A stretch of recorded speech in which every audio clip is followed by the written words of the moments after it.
Ladies and gentlemen, welcome back to the channel and welcome back to the Celtic Advent Calendar, the series where we count down the 25 greatest Celtic players of all time voted by you. So far it's been an interesting few days. We've opened the windows with Bobby Murdoch, with John Hartson, with Paul Lambert, and today we find out who comes in at number 22. A lot of people may be surprised at how high he finishes in this list, but for me, you don't need to know what I think of this man, because if you've been watching my channel over the last 4 years, you know fine well what I think of this man. Ladies and gentlemen, the first of the kind of newer age of Celtic players, a Celtic invincible, a hero, the king of Glasgow, Moussa Dembélé. Now, as I said, if you've watched my channel over the last 4 years, you'll know exactly what I think of Moussa Dembélé. Look, I didn't grow up in the generation where I was lucky enough to see the likes of Henrik Larsson, Chris Sutton, John Hartson. I was very young, you know, when Henrik Larsson left the club, I was only 4 or 5 years old. I never got that sort of memory of him that a lot of people have.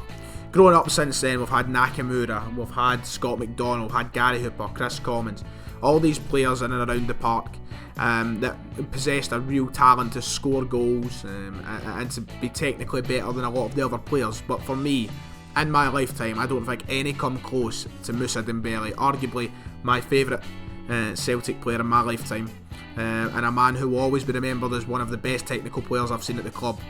He really set the bar for the time that he did spend at Celtic. One of Brendan Rodgers' first signings in the 2016-17 summer transfer window, Moussa Dembélé was brought in for almost free.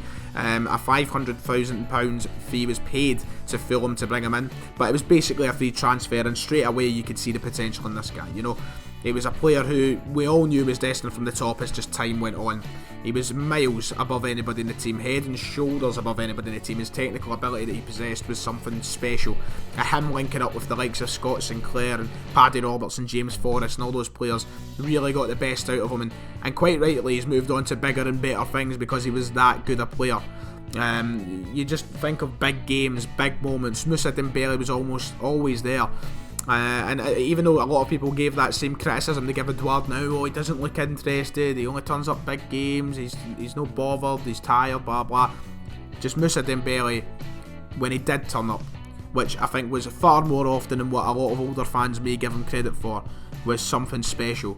And we're seeing it now even on the biggest stage. I mean, he single-handedly knocked Manchester City out of the Champions League quarter-finals last season. This man was always destined for greatness. Signing in the 2016 window, as I said, Brendan Rodgers brought him in and he went on to make 94 appearances for his manager, scoring 51 goals across all competitions. He won the league 3 times, he won the League Cup 3 times, he won the Scottish Cup twice. Moussa Dembélé was a player who brought greatness to Celtic single-handedly up front. You know, he was just amazing. The goals on the biggest stage. You remember Manchester City, the 2 goals that he scored in that group stage. The goals against Rangers. He loved scoring against Rangers. You remember the nickname we gave him? Derby Day was his. The Demolition Derby is what we called that one back in September of 2016. And of course, a Celtic invincible. He will always be remembered as one of the key men in that invincible side under Brendan Rodgers. Look, he's just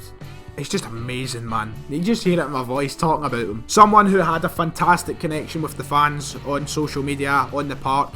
He was loved by fans and he loved them back, and still to this day, of course, on his Twitter feed, he keeps in touch with Celtic fans. He likes to keep supporting the team. He's someone who right now I would kill to have back. Easily my favourite Celtic player in my lifetime.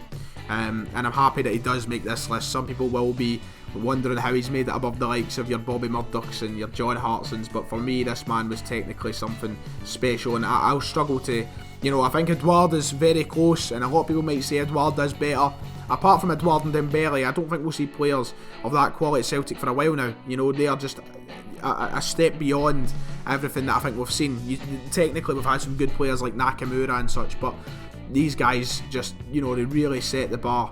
And look, he's going to go to the very top. He's one of the best strikers in Europe right now. He's scoring goals week in, week out for Lyon. He'll go on to play in the Premier League probably, go for a big fee. And it all came from his time at Celtic. It all came from Brendan Rodgers taking the chance and shoving him up front. And a good 2-year spell here. It's really set the world alight for him, and it's got to send him straight to the top. I'm just looking at the stats of him winning trophies and stuff here at Celtic, and it's crazy because they count him as a league winner because he played 1 game in the Scottish Premiership in 2018-19, of course. contributes in some sort of a way with that one goal, so can't exactly argue with that.